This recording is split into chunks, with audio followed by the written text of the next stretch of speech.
All right, ladies and gentlemen, we have royalty in the building right now. The one, the only. Faith Evans is on Tino Cochino Radio. Hey, How are you? I'm good. I'm happy to be back in Phoenix for the first time in a long time. Hell yeah. No, we're glad to have you here. And see, the weather is perfect right now. She's sipping on a little, what was it, some kettle and Kettle and lemonade? lemonade with a little splash of sparkling water. Oh, there we go. To give it that look. We're talking off the air right now about like just going live and stuff. Are you not a big like social media fan? You're just not into it? No. I wouldn't say I'm not into it. I mean, I think I'm fairly active on social media, but I have a 10-year-old and he's on the autism spectrum. So that takes a whole lot of attention. And so, I wake up, I get up at 4 a.m.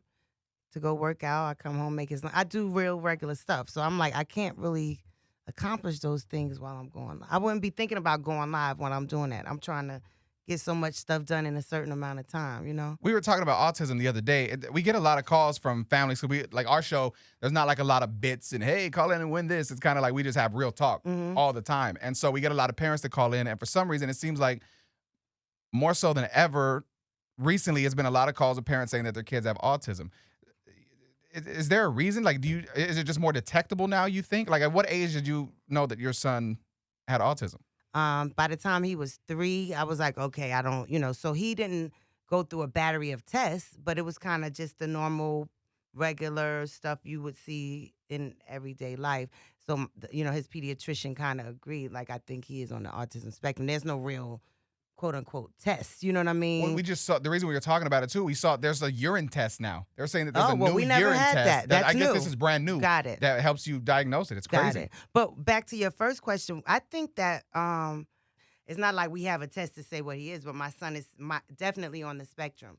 But he's not, he's not as affected by a whole lot of kids. Is he super blunt? Like I know sometimes like kids that are autistic are super like they can't find the line. Like let's say you made some food and he's like, "Mom, this food's horrible." Like this is disgusting. Well, you know what though? He won't say that, but he's definitely very blunt he's very expressive and very blunt with his feelings. Got it. Whether it's a good one or a bad one. Yeah. He might bite you if he like you. He might bite you if he doesn't. No. I mean, we're working on that. Like the biting thing was something like that we kind of got out of. But he'll go in just to hug somebody and it's super hard because he's strong like 5 people. You know what I mean? And it probably likes that come sensation from a bad too. Place. It's it's the sensation of he likes pressure. He swims like a fish. You know what I mean? Like he swims better than most adults that I can't know. swim, so He taught himself how to swim at 4. But there's so many different things. But it's really about learning, especially with one that's not as verbally. He's not able to communicate as well as most kids his age. You know? So you got to really. It takes a lot of time and attention. Why did I just go down? I think I've been pushing this thing down the whole time.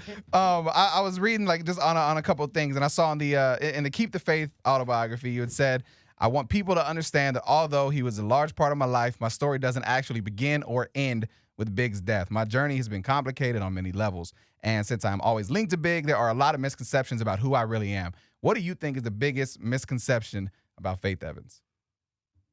I don't know anymore, but at that time when I wrote my book, which I started writing in like 2005. Yeah. At that time, I think even still it was because that was 13 years ago. I mean, that there was still people that thought that I got a deal through Big, or that's the reason I was on Bad Boy because I was with him. We didn't even know each other. Like our paths you're already were doing your thing. Totally separate in that sense. And even when we got together, we very rarely talked about each other's business or, what other than I'm going to meet you in this city. If you know what I mean? It was like, I'm doing this, I'm working on that. I was already very much well into what I was doing as a writer and stuff. And then later on as an artist before we even met. So at that time, that's what I meant. Got it. I think more than anything. Are you tired of the movies and the TV shows that continue to like cover the passing of Big? Like obviously the new TV shows out now in USA and stuff. Do you, or maybe like, do you feel it can be represented in a way we haven't seen yet? Okay, I have an answer for your first question, but I don't know if everyone has had a chance to see the documentary that we did, that his family actually did about him. It's called The Life of Biggie. Okay, no, I haven't seen that. Oh no. my, it's amazing. So you were all a part of it. Me and Miss Wallace executive produced it along with Mark Ford, who directed it. But in that story, basically they found a lot of old footage and audio of Big and allowed him to tell the story. It's really dope. Excuse me, how it was put together. Like everybody, you just laugh, you cry, but because he's narrating it himself, it just seems so. It's very poignant. It's really good. As far as the other stuff, I can't even tell you that I've seen all of it. But to be quite honest, and I was just with Miss Wallace a couple of weeks ago. We, even in all of that, sometimes those things still lead us closer because whether people realize it or not, it's not like our case is closed. We just kind of decided we ain't gonna keep paying all this money just to support something that we know they ain't really trying to move closer to. It's like, okay, but these things actually little by little kind of, to be quite honest, more people are saying things that we may have heard as a whisper before.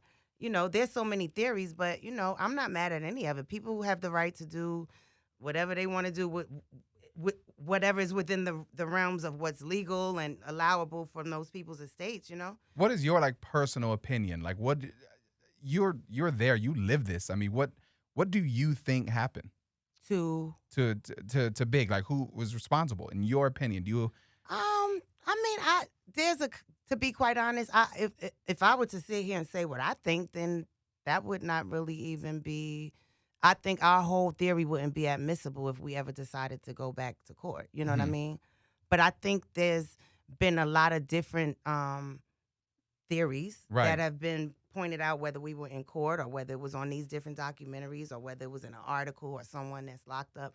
A lot of things point in the same area. You know what I mean? So we believe that the LAPD definitely knows what happened. Right. And that seems like that's what the USA show is about. It's more so about the it's police the story corruption. of one of the officers, if I'm not mistaken. So, and it's a lot of times when people watch this stuff, it's not like you understand that this is not just the story of what happened. This is this officer's account. Right. He was working in this corner over here. It was a lot of stuff going on in a lot of different, under this umbrella, So I believe the new one is actually this, not a detective, but one of the police officers' accounts of when he was working on it. While we're on the bad boy side of things, how was the reunion tour for you? It was so much fun. I missed it. It was supposed to come here. I know she gave me the look right now. Like, how could you miss it? First of all, it canceled in Phoenix, and we were mad. Yeah, we were gonna buy a suite for it. The whole station was going. Yeah. And then they canceled it here, and I was like, oh my God. And then I was supposed to go to the Bay, and then we had an event here I couldn't miss. And every time I wanted to see it, there was like 4 times something came up. And one of my friends went to the one in the Bay and said it was literally one of the best shows he's ever been to in his life. It was a lot of fun. Was there any behind the scenes like diva stuff going on with guys or girls? Or was it really like I don't know. I mean, not in my dressing room. We were having fun. But there's a little, if you saw Can't Stop, Won't Stop. Yeah. Okay, on the first 2 nights before the tour actually went out, we did these 2 big shows at Barclays like a few months before we actually started the tour run. And one night, and you can see a little bit of it in the documentary, the elevator that I came up in almost crushed me. Yeah. No, for real, not yeah. Like No, I'm watching. For real. I mean, I can't be like, I wasn't didn't there. know. I had my ears in, and I couldn't hear anybody going, no. And the man's telling me to come on, and her and my hair stylist were back there like, no. And I couldn't hear anything because I had in my in-ears, and the man is telling me to come on. And when you see the documentary, you can see my security coming and swiping me from under. Like, he really, literally, like. So she steps on the platform. He Kevin Costner'd me. Underneath her, but it's really above her. See, and that's what I was wondering, because like when I watched it when it first came out, because again, I missed the tour. I was like, I got to watch it. You can see a quick shot of it. And I was wondering, like, if everything was legit, like this is all what happened, or if some of it's like, this is going to be out there. Let's put some stuff out there. Well, technically, I didn't know they caught all of that. And I could really be, could have had a lawsuit. But you didn't know oh, wow. That's never my frame of mind. I mean, I'm glad I'm alive. Yeah. But at the same time, I'm like, wait a minute. I didn't even know that they knew. But I'm like, wait, they got cameras everywhere. I thought my camera was the only one that captured it. But it's in the documentary. Yeah. So that means they was filming it too. We need the money now. Nah. Send it now, damn it. I'll represent you. Don't worry. I think I done missed that statute of limitations on that one. It's been 2 years. Yeah. Almost. Well, what is the relationship with Stevie J now? Are you guys cordial? Because I mean, you're both in town for the event tonight, which is going to be awesome. I mean, is everyone? Is that why you asking? Are we cordial? I'm just curious. I don't know. Well, yeah, we're more than cordial. We're great friends. Okay. We're gonna always be that. I'm just curious. I don't know it's been how long since you guys were together? Since we dated? Yeah. You mean together like how? Like, Since we like dated? like dated. Okay. Hey, there we go. Maybe a couple of days. Oh, but, damn. Since we dated, it's been what, like about 2 years? So No, some relationships, not they're quite just, 2 years, about a year and a half. I mean, What just, year did we go on tour? 2016? that's 15, right? Or was it 16? Okay, so about a year and a half. That's like one of those relationships probably like with some people there's always going to be some type of love there, right? Well, us actually starting to date really has nothing to do with that. We were friends since '94. I just wonder how, like, because sometimes a relationship, like a friendship and relationship, can be ruined if the relationship doesn't work out. Well, you know what? That's the thing. I've never dated any of my friends until we just, until I actually decided. I don't know what made me do that. Well, I do because The I kettle know and him. lemonade. No. No. I thought he was in a place where he really was. He was sincere about what he meant. Now, he may have been, but old habits die hard. But no, I mean, we've been friends, and I know the person that he is. So Right. to be honest, it's like okay, I believe you if you really, really say you're real. But I had to be mature enough, a mature enough woman to understand that that's what's on the line. And I kept, I don't want to sacrifice such a great friendship that we've never crossed that line ever. I mean, I never would have ever in a million years thought that I'd be even, going down there, staying at his house, dating him, all of that stuff. But it happened. But, it's like I had to understand that if you see that you got to move around, don't let it get to the point where you like, I can't stand this. You know what I mean? Right. So That's a mature way to look at I was it. mature enough Definitely. to step away when I saw that, okay. Because if you know what I mean? Like, he's lucky that it's me. And we're still great friends, though. That's awesome. Mm-hmm. I've had like a lot of interviews in the past 2 weeks, and the artists that have kids, I've been asking them what they think about this because they're talking about putting this law in effect where now they're going to arm teachers. Good idea, gosh. bad idea. Bad. I mean, so All bad. If that happened, let's say your Because child. they're still human. And I mean, okay, if it's good to feel like you can be protected when you have to defend yourself, but what if I think that brings into too many. They're gonna have to check them for a bunch of other stuff. Like regardless of whether you're a teacher or not, that don't mean you don't have a moment when you might want to be like, you know what I mean? Today's like National Read a Book Day or something. I don't think that's a good idea. And I went to this school and I read to a group of 6th graders, and there was 45 of them, and they were so all over the place. And I was like, man, this teacher, I salute her because she has to take care of 45 kids at once. But we are human. What if? Not that it's going to happen to 6th graders, but I was just like in the back of my mind, what if one day this teacher is affected in some type of way and they're armed? What if something happened? Like I just feel like as a parent, you wouldn't want to worry about that. I don't think it's a good idea. Definitely. So what else should we touch on? King and I obviously out, which is just insane and crazy. I think people, when they even heard the concept that the album was going to happen, they were probably like, is this real? And you guys, I mean, it's a great album. You made it happen. I am actually about to go to Europe to do some dates over there in support of the King and I. I mean, unfortunately, I think the people I did the deal with were not quite equipped to really carry the project because they do box sets. They're a label that does box sets. So I think it was probably the thought of, it's Biggie, it's going to, but it's a whole different ball game these days. If they don't know about it, how they going to get it when something's coming every day at them, Especially like in the streaming world that we're in now. That's how it goes, But at the same time, what I don't feel bad about is the fact that critically, I know it's an amazing record. Like I surprised myself by even being able to go in and work with what I had from him and figure out how am I going to come in around it and really produce and arrange it like that and work with the producers I worked with on it. Even if it was like familiar verses, what's dope is it's new songs. Right. It's like new records, so it's a whole twist. Right. It's a collector's item. Outside of the King and I, my next project, recording wise, I'm gonna do something without totally giving it away. The Judds. Okay, I'm gonna do something that's inspired by the Judds. Not a country album though. Okay. She dropped the country Faith Evans Let's country just say album. my daughter's involved. Okay. And I'm always constantly pitching a lot of TV shows, so hopefully one of them will be picked up soon. There it is. That's I'm so doing awesome. a documentary. I'm doing a bunch of stuff. I'm doing a book. A movie based on my book right now with Viacom. Oh wow, that's great. That's awesome. I mean, I truly appreciate the fact that you would come do radio. Like, there's so many. I mean, you're an Wait a artist. minute. Let's be clear. What's Power 98? Yeah. All the listeners out here, am I even gonna make it on the air, or are we Come just on, we doing got some 17 .com cities. type stuff? Let's just not keep it here. We Okay. got 17 cities, Faith. We're Everybody going. that's listening right now, just understand that I am number one. Shout out to all my faithfuls on this side. I think the last time I came to Phoenix, this area was on tour with Usher, I think, and that was That's so many crazy. years ago. I just don't get to come out here and I understand, but I do know that I have people out here that rocks with me. So I just want to say thank you to them.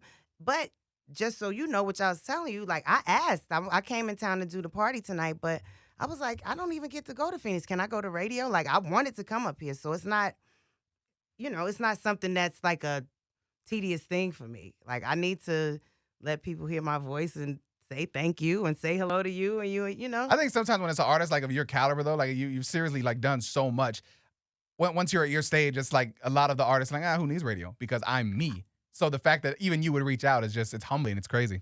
I could still go out here and rock a show just as good as somebody that's getting paid $10 million without the lights and the firecrackers and all that. You and got the boom voice. booms, I mean, it's just a feeling that I get and my fans connect with me. So, I'm appreciative to y'all. Let's talk about the show real quick, too. The show is going down tonight. Let's say no one has ever seen you live. I mean, what are they going to be in for tonight? Faith Evans, intimate. We're in this club. I mean, what's it going to be? Well, this is a club performance, so it's going to be real clubby. Yeah.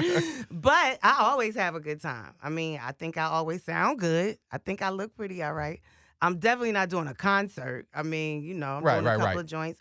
But it's not a band show. Will you perform You Get No Love?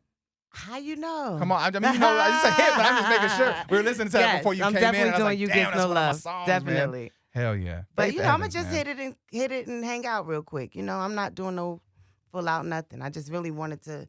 Stevie is actually the reason I came. He was already gonna do it, and then he told me, that Roger Bonds and them asked would I be interested. I'm like, of course. I don't get to go there that often. So. No, that's awesome. Well, final thoughts, comments, concerns, something we didn't touch on, anything you want to leave us with? With all of the craziness going on in the world, not just our country, I just appreciate all of the positivity that people tend to share with me, and I'm glad that I can play a part in whatever it is that God has gifted me with that can touch other people, make them feel good, make them cry when they need to, a good cry, what I mean? Yeah. But, I ain't, the most political person, but, I'm just happy to still be here and happy to still be relevant and, for somebody to even hear what I got to say. Right. Positive vibes, man. Faith Evans, thank you again for the time. Thank you, guys. Tino Cochino Radio.